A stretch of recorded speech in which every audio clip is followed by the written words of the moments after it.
sığar iki cahan, mən bu cahana sığmazam.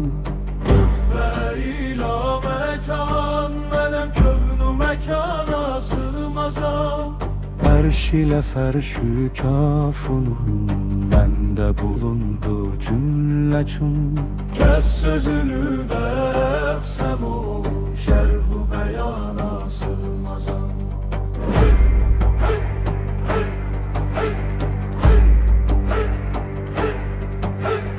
Kövnu mekandır ayetim, zatı durur bidayetim. Sen bu nişanla bilmeni, bil ki nişana sığmazam. Kimse güman-u zenn ile, olmadı hak ile biliş. Hakkı bilen bilir ki mən zenn-u gümana sığmazam. Surete baku məni, suret içinde tanı kim? Cism ile can mənem veli, cism ile cana sığmazam. Hem sedefem hem inciyem, heşru sirate sinciyem.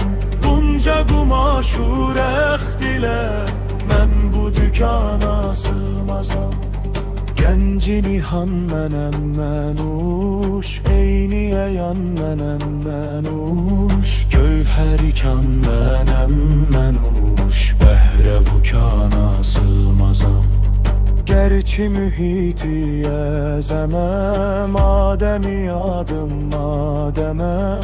Dar ilə kün fəkan mənəm, mən bu məkana sığmazam.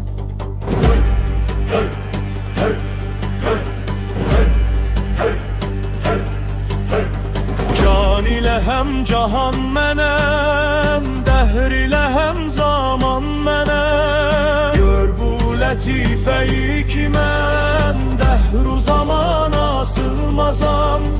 Əncum ilə fələk mənəm, vəhy ilə həm mələk mənəm. Çək dilini və əbsəm ol, mən bu lisana sığmazam. Zərrə mənəm, günəş mənəm, çar ilə pəncu şeş mənəm. Surəti gör bəyan ilə, çünki bəyana sığmazam. Zat iləyəm, sifat ilə, qədr iləyəm, bərat ilə. Gül şəkərəm, nəbat ilə, bəstədə hana sığmazam. Narə yanan şəcər mənim, çərxə çıxar həcər mənim. Gör bu odun zəbanəsin, mən bu zəbana sığmazam. Şəms mənəm, qəmər mənəm, şəhd mənəm, şəkər mənəm. Ruhu rəvan bağışlaram, ruhu rəvana sığmazam. Tir mənəm, kaman mənəm, pir mənəm, cavan mənəm. Dövləti cavidan mənəm, aynədana sığmazam. Gerçi bugün Nesimiyem, Haşimiyem, Kureyşiyem.